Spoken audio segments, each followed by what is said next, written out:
I'm Patrick Watson, I'm an astrologer, and you're watching Big Fat Astro Vlog, and today I'm going to be delivering the monthly horoscope for all Leo risings for the month of August 2018. Now, I'm not talking about Leo suns, I'm talking about Leo risings, so this horoscope applies to you if the tropical sign of Leo was rising on the eastern horizon at the time of your birth. And if you're not sure what rising sign you are, you need to get your birth date, birth time, very important, and birthplace. Go to www.astro.com, put in your birth details, and find out what rising sign you are. So this is for Leo risings. Now, I can generally tell what will happen for Leo risings based on whole sign houses. So the sign's relationship to the ascending sign, which in this case is Leo, can tell us what the topics of each house will represent. So as you can see on the inner wheel, I have the house topics. On the next wheel out, I have the glyphs of the planets, and I have a key here to show you, which planet they correspond to, as well as a general description of what they do in the signs, as well as the I also have the Zodiac signs written out for the final ring. So let's get right into it. So the first thing that I found interesting in August of 2018 is that there is a solar eclipse. We can see that here's the sun glyph, here's the moon glyph, they're together. Now, the fact that they're happening within proximity to the north node, that shows us that it's not just going to be a new moon, but it's actually going to be a solar eclipse. So we can tell that this is happening in the first house, and the first house is about self, appearance, outlook, vitality, kind of identity. It's the ascendant. The ascendant is the first house. The first house is where, the eastern horizon is, where the sun marks the beginning of a new day. So similarly, that's why we take notice of the first house when someone's born. We take notice of the ascendant because this is kind of where someone's emerging, from the darkness into the light, from being in the womb to, starting a life. So that's why the ascendant, and that's why the first house has to do with, appearance and emergence.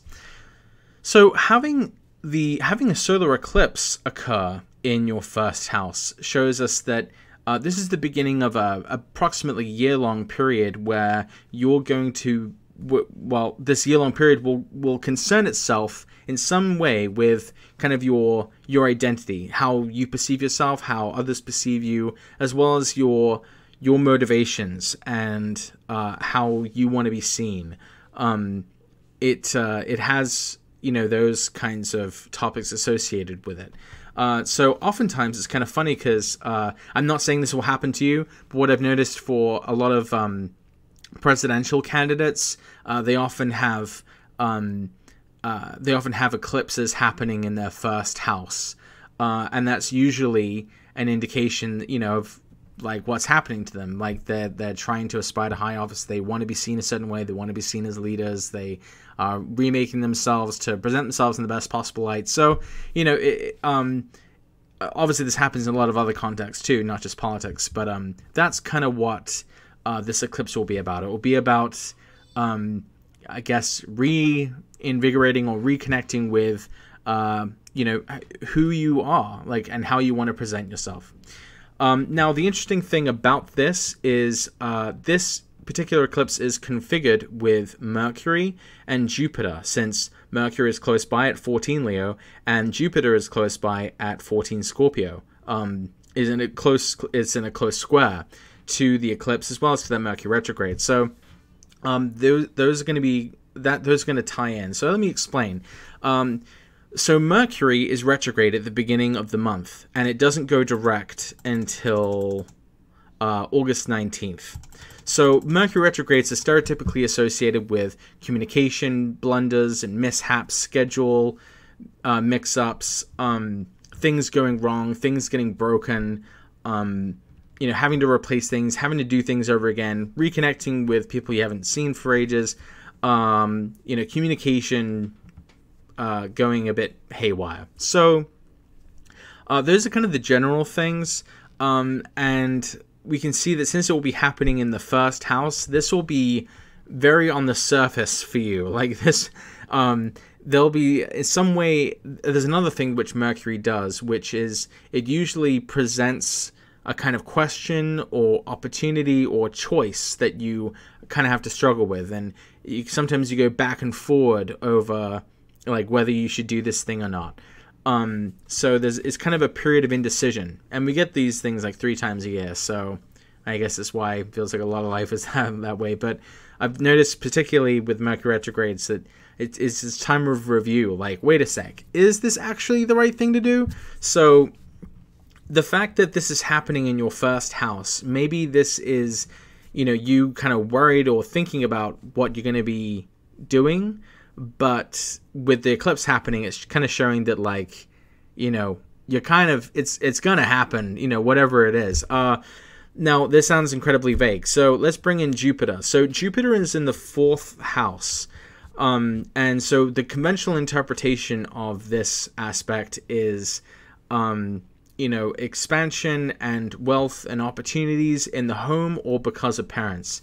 So what this would seem to suggest is part of what you may be considering with the Mercury retrograde is whether you should accept this help from your parents, or whether you should, I guess, make the investment in your home, whether, especially since Mercury rules the 2nd, it may also be kind of bringing those topics to the fore about like finances to some degree, even though it's in the 1st house and it's about kind of yourself, but it's related to something about the home, the parents. It's a question, a dilemma that you're kind of going off over and over again in your head. But with this eclipse happening in the 1st house, it seems to suggest that even while you may be internally debating, this development is just going to continue. It's not necessarily going to go away. Eclipses have this element of permanence about them. So that is what we can expect. Now, it doesn't seem like it'd be that terrible. That kind of depends probably more on how it interfaces with your natal chart. But the eclipse just by itself, conjunct Mercury and square Jupiter, isn't all that bad. I mean, if anything, it's an embarrassment of riches. Probably, just like, should I have like the should I get like the new car, or should I get the new home? Like, it's might be a situation like that potentially that might still be a difficult decision, but it's like, okay, it's not like a bad decision to have to make in any case. All right, so let's keep going. Let's take a look. So at the beginning of August, Venus is in the 2nd house. It is in late Virgo. So what this tells us is that there's, Venus is sweetening the part of your life that has to do with money and stuff and, things you take for granted. So, this might be a time of some impulse buys. This might be a time where you get, make some good purchases for yourself. Now, in Virgo, it's probably going to be a bit more functionality oriented. Maybe it's like a new laptop, a new gadget or something, or something that helps you with your health or something, or there might be kind of a sort of technical or practical reason for it, but it's nice nonetheless. Could be a nice gift, something like that. Now, this does change when Venus moves into Libra, which it does on August 7th. So for the rest of the month of August, Venus is going through Libra in your 3rd house. And so we can see here from Venus going into your 3rd house that it's going to be sweetening the part of your life that has to do with siblings and friends of family, mobility, locality, education, school, study, that kind of thing. So what this indicates is, maybe if you're in school, if you're going to class, maybe this is like nice connections you can make with classmates. If, you have siblings, close friends, this might be a nice time to kind of have a nice connection with them. If you are kind of doing errands about town, you may have like pleasant chance encounters, in your sort of ordinary running of errands and going on about your day out about town. Friendly interactions with neighbors. That's kind of what Venus indicates with Venus going through the 3rd, like that. Now let's take a look at that Mars transit. So at the beginning of August, Mars is retrograde in Aquarius. And this is where it's been for the past several months. Being in your 7th house of relationships and compromises, this is likely a part of life that's been more difficult lately. Mars tends to kind of beat up wherever it goes, especially when it's retrograde. It leaves a scar, leaves a burn. So at this time around, it's leaving a burn in your, the part of your life that deals with relationships. However, this is coming to an end since we're getting towards the end of the retrograde period. But before Mars stations direct, it goes into the previous sign on August 13th. It enters Capricorn briefly. And so there'll be a slight tonal shift with regard to Mars. There'll be, it'll move from being about relationships to being about illnesses, injuries, employment, and like things you avoid, especially in terms of like responsibilities or duties. I'm not saying you're gonna get sick with this placement, although I imagine that with Saturn and Pluto in the 6th house that you've been dealing with the topic of sickness and illness and injury, even if it hasn't affected you personally. But with Mars going in there, it's this may just be kind of a time where you're kind of supercharged to kind of get things done that you haven't taken care of yet. And making big, bold strides to get things accomplished.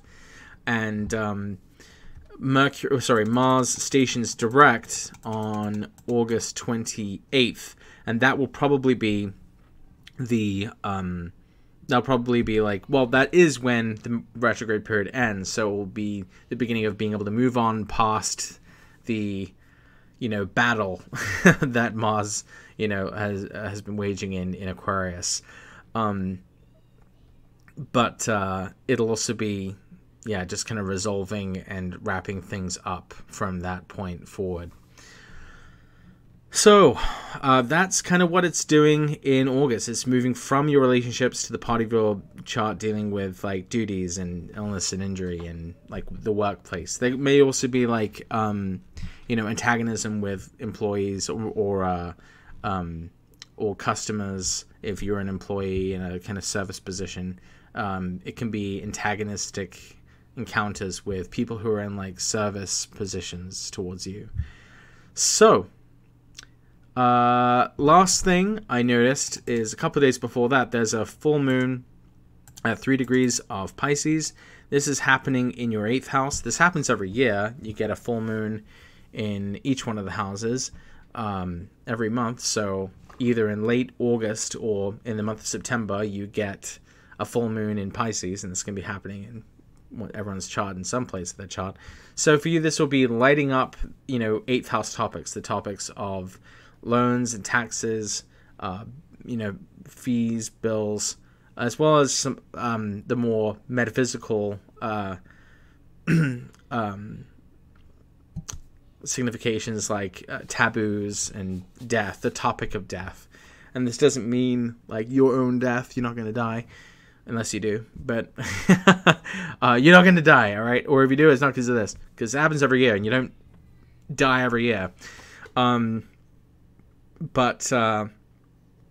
it'll be kind of throwing a 2-week like reflection or focus on those kinds of 8th house topics. So you could look back in an ephemeris and see when the sun has been in Virgo and the moon has been in Pisces and kind of see what's been going on in your life at that time. So that's all I have to say for August 2018. If you like this horoscope, please give it a like, give it a comment, nice comment, and share. And if you're really awesome, I will not turn you down if you want to give me money on Patreon. Even $1 is just wonderful. Thank you so much. I really appreciate it.